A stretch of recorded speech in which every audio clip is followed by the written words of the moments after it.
First question is that the Bank of Canada, they recently reduced the interest rate by 50 basis points Yeah. from 4.25 to 3.75%.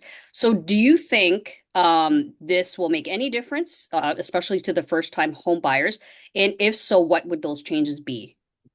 Unfortunately for the first time buyer, the impact is not going to be as much as an investor Okay. or a seasoned buyer or somebody sort of upsizing, right? And I think a common misconception is that when these rates are announced, people think fixed rates come down too. And fixed Mm, rates, as of right now, November 1st, fixed rates have been stable for like the last 60, 90 days. And okay. actually, it's gone up a little bit, right?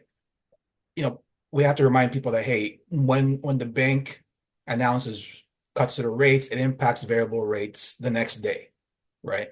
So right now, a 5-year variable rate, you're looking at about 5%. Okay.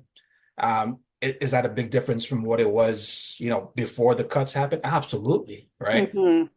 But on the first time buyer, if they have the room to afford a variable rate, absolutely. But 8 out of 10 times, maybe 9 out of 10 times, we need the lowest rate possible because of the stress test, right? We Okay. have to stress test it. So the lower rate they can get, then the more they can afford. So as a first time buyer with not a lot of, if you don't have a ton of down payment or your income is still growing, Mm. um, the variable rates coming down may not be in your favor for at least another 6 months.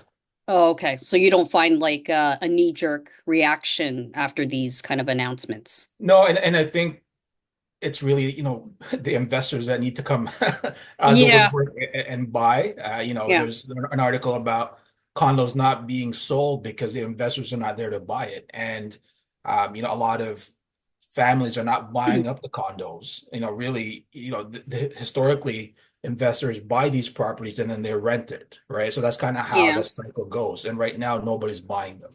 I think the impact of the ban of non-residents buying, like they're not able to buy investment property, I think that has had a huge impact in the condo market. That's So a different yeah, webinar. that's a different discussion for Yeah, another yeah.